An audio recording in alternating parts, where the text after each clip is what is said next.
ગુજરાતના એક એક ગુજરાતીના જે પ્રશ્નો છે, જે તકલીફ છે, સમસ્યાઓ છે, જે સરકારનો ગેરવહીવટ ને ભ્રષ્ટાચાર છે અને એના કારણે જે પ્રજા ત્રસ્ત છે એના અવાજને બુલંદ કરવા માટે, એના પ્રશ્નોને વાચા આપવા માટે, એને માટેની લડત લડવા માટે પ્રદેશ કોંગ્રેસ સમિતિ દ્વારા 8મી સપ્ટેમ્બરના રોજ ગાંધીનગર ખાતે જન સત્યાગ્રહ કાર્યક્રમની જાહેરાત કરવામાં આવી હતી।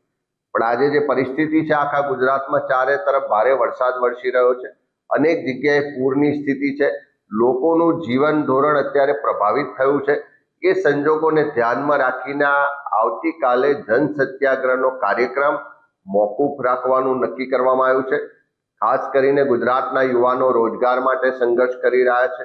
સમાન કામ સમાન વેતનનો અધિકારની લડાઈ ચાલી રહી છે, મહિલાઓ પર અત્યાચાર વધી રહ્યા છે, કાયદો વ્યવસ્થાની પરિસ્થિતિ કથળી રહી છે અને બીજી તરફ ખેડૂતો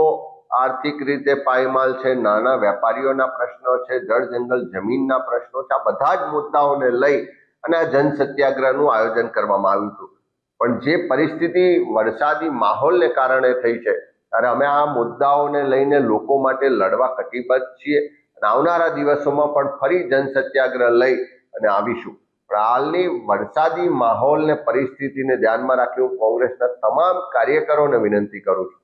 કે તમારી આસપાસ જ્યાં પણ કોઈ વરસાદથી પ્રભાવિત વિસ્તારો હોય, પરિવારો હોય, ત્યાં તંત્રને અને જનતાને મદદરૂપ થવા માટે પ્રયત્નશીલ રહેજો, ખડે પગે હાજર રહેજો અને એ સ્થિતિ મુજબ આપણે આવતીકાલનો કાર્યક્રમ મોકૂફ રાખીએ છીએ અને આ જન સત્યાગ્રહ કાર્યક્રમ આવનારા દિવસોમાં ફરીથી લઈને આવવા માટે અમે કટિબદ્ધ છીએ।